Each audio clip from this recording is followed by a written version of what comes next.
Good morning students. 9th वाले बच्चे, सिद्धि हिंदी विद्यालय के इस ऑनलाइन क्लासेस में आपका हार्दिक स्वागत है।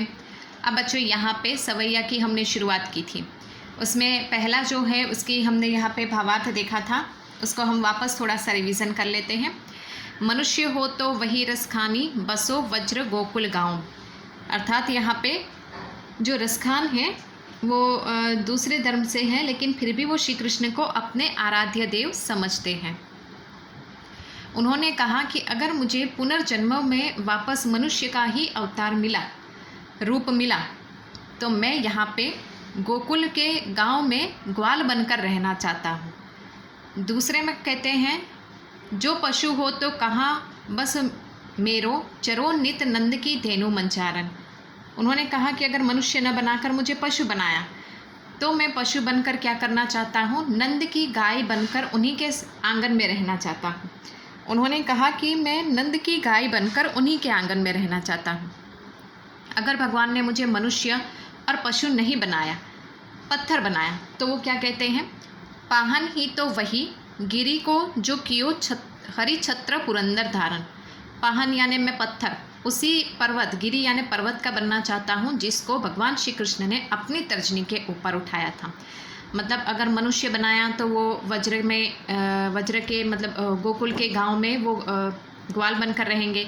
पशु का रूप दिया तो वो नंद की घर में, उसके आंगन में उसकी गाय बन के रहेंगे। अगर पत्थर बनाया तो भगवान श्री कृष्ण ने जिस गोवर्धन पर्वत को तर्जनी पे उठाया था उस पर्वत का पत्थर बनेंगे। और उन्होंने, भगवान ने मनुष्य, पशु, पत्थर कुछ नहीं बनाया। अगर पक्षी बनाया तो वो क्या करेंगे, कालिंदी नदी के किनारे जो कदम का पेड़ है उसकी डाल पर वो रहेंगे। कालिंदी नदी के किनारे जो कदम का पेड़ है उसकी डाल पर वो रहेंगे। अब दूसरा, या लकोटी अरु कामरिया पर राज तीहूँ पुर को तजी डारू। अर्थात उन्होंने बताया, या लकोटी अरु कामरिया, लकोटी यानी लकड़ी, कामरिया यानी कंबल, राज तीहूँ पुर जो तजी डारो। मैं अगर भगवान श्री कृष्ण की लकड़ी और उनका कंबल भी मुझे प्राप्त हो ना, तो मैं उस पर अपना सब कुछ न्योछावर कर दूँ। यहाँ पे पहली पंक्ति में रसखान ने कहा है कि मुझे भगवान श्री कृष्ण का कंबल और लकड़ी जो वो धारण करते थे, अगर वो मुझे प्राप्त हो जाए तो मैं उसके लिए सब कुछ त्याग करने के लिए, सारे राजपाट त्याग करने के लिए तैयार हूँ। आठवों सिद्धि 9 निधि के सुख, नंद की गाय चराई बसारो। अगर मुझे नंद की गाय चराने का अवसर मिला तो मैं उसके लिए 8 सिद्धि और 9 निधियों का भी त्याग करने को तैयार हूँ। दूसरे में यहाँ पे रसखान अपने मन की भावों को स्पष्ट करते हैं। दूसरी पंक्ति में यहाँ पे रसखान ने कहा है बच्चों कि अगर मुझे नंद की गाय बनकर नंद की गाय चराने का अवसर मुझे मिला तो मैं वहाँ पे 8 सिद्धि और 9 निधि भी अगर कोई मुझे देना तो भी मैं उसका त्याग बलिदान कर दूंगा। रसखान कबो इन अखियों से वज्र के वनबाग तड़ाग निहारो। रसखान कहते हैं कि अगर मुझे कोई ऐसा अवसर मिले, भगवान मुझे अगर कोई ऐसा एक स्थिति, मुझे ऐसा कोई एक स्थान प्राप्त करे तो मैं क्या करना चाहता हूँ, मैं अपनी आँखों से वज्र के जो बाग, बगीचे और तालाब है वो देखना चाहता हूँ। रसखान ने कहा कि अगर ऊपर वाला, खुदा ऊपर वाला भगवान अगर मेरे ऊपर मेहरबान होता है तो मैं अपनी आँखों से वज्र के जो वन है, जो बाग है, जो तालाब है, तड़ाग यानी तालाब, निहारो यानी देखना, वन यानी वन, बाग बगीचे, तो वो अपनी आँखों से वज्र के जो बाग, बगीचे और तालाब है, वन है, उसको देखना चाहते हैं। चौथी पंक्ति में कहते हैं, कोटिक ए कल धोत के धाम करिल के कुंजन ऊपर वारो।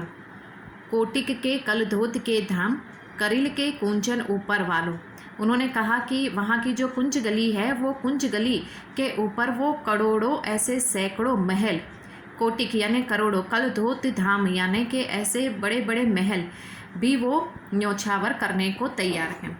अगर भगवान श्री कृष्ण जहाँ पे घूमते थे वो कुंज गलियों भी उनको प्राप्त हो, वो कुंज गलियों में जाने का अवसर मिले, तो वहाँ पे रसखान कहते हैं कि मैं उस कुंज गली में जाना पसंद करूँगा और अगर मुझे उसके बदले में कोई कहे कि कुंज गली में नहीं जाना है, आपको करोड़ों ऐसे राजमहल दिए जाते हैं, तो मैं इन करोड़ों राजमहलों को भी ठुकरा दूंगा। क्यों? क्योंकि मुझे यहाँ पे कुंज गली, भगवान जिस जहाँ पे कुंज गलियों में घूमते थे, मुझे वहाँ पे घूमना है। तो बच्चों यहाँ पे ये 4 यहाँ पे सवैया में है, लेकिन हमें इस साल सिर्फ 2 ही लेने हैं, वो आपको पता होगा, ठीक है। अब यहाँ पे उसके सब स्वाध्याय के जो प्रश्नोत्तर है वो कर लेते हैं, जितने इस साल पूछे गए हैं वो। उसमें यहाँ पे सबसे पहला जो प्रश्न है, पहले प्रश्न की हम यहाँ पे थोड़ी सी चर्चा कर लेते हैं, ठीक है। जैसे कि यहाँ पे पहला प्रश्न है, वज्रभूमि के प्रति कवि के प्रेम किन किन रूप में अभिव्यक्त हुए हैं। तो वज्रभूमि के प्रति यहाँ पे कवि का प्रेम अलग अलग रूपों में प्रतीत हुआ है। जैसे कि यहाँ पे वज्र में वो रहना चाहते हैं, गाय बनकर रहना चाहते हैं, वज्र के तालाब और बाग बगीचे देखना चाहते हैं अपनी आँखों से। उसके बाद दूसरा, कवि का वज्र के वन, बाग और तालाब को निहारने के पीछे का क्या कारण है। वो इसके लिए निहारना चाहते हैं, उनके पीछे ये कारण है कि वो यहाँ पे भगवान श्री कृष्ण के अनन्य भक्त हैं। भगवान श्री कृष्ण जिस गांव में रहते थे, जिस कुंज गलियों में घूमते थे, वो जहाँ पे जिन वनों में घूमते थे, तालाब के पास बैठकर बांसुरी बजाते थे, जिन जंगलों में वनों में जाते थे, उन जंगलों को वो देखकर धन्यता प्राप्त करना चाहते हैं। तीसरा प्रश्न, एक लकुटी और कांवरिया पर कवि सब कुछ न्योछावर करने को क्यों तैयार है। क्योंकि एक लकड़ी और कंबल के ऊपर वो अपना सब कुछ न्योछावर इसके लिए करने को तैयार है क्योंकि वो भगवान श्री कृष्ण के अनन्य भक्त हैं, और अपने ही इष्ट देवता, आराध्य देव का अगर हमें कुछ भी प्राप्त हो जाए तो हम अपने आप को संसार का सबसे भाग्यशाली इंसान कहेंगे। उसके बाद चौथा नहीं करना, पांचवा, आपके विचार से कवि पशु, पक्षी और पहाड़ के रूप में भी कृष्ण का सानिध्य क्यों प्राप्त करना चाहते हैं। उन्होंने कहा कि अगर कवि पशु बनेंगे तो वो नंद के आंगन में गाय बनकर रहेंगे। उन्होंने कहा पक्षी बनेंगे तो वो पक्षी कालिंदी नदी के किनारे जो कदम का पेड़ है उसके ऊपर बैठेंगे। पहाड़ अगर पत्थर का रूप मिला तो वो उस पहाड़ का पत्थर बनकर रहेंगे जिसको भगवान श्री कृष्ण ने तर्जनी पर उठाया। क्यों ये सब करना चाहते हैं?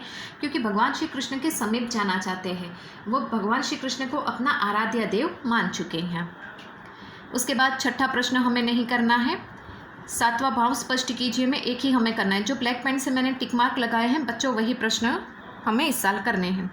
कोटि के कल दोध के धाम करील के कुंजन ऊपर वारो, अर्थात यहाँ पे उनको भगवान श्री कृष्ण के वो अनन्य भक्त हैं, भगवान श्री कृष्ण को अपना आराध्य मानते हैं, और भगवान श्री कृष्ण का सानिध्य प्राप्त करने के लिए भगवान श्री कृष्ण जिस कुंज गलियों में घूमते थे, उन कुंज गलियों के बदले में अगर उनको कोई करोड़ों सोना महल, ऐसे सोने के राजमहल दे तो भी वो उनको त्याग देने के लिए तैयार है। क्यों? क्योंकि भगवान श्री कृष्ण को वो अपना अनन्य, उनके प्रति जो उनकी निष्ठा है, उनका स्नेह है, उनकी प्रेम है, उनकी भक्ति वो अनन्य है।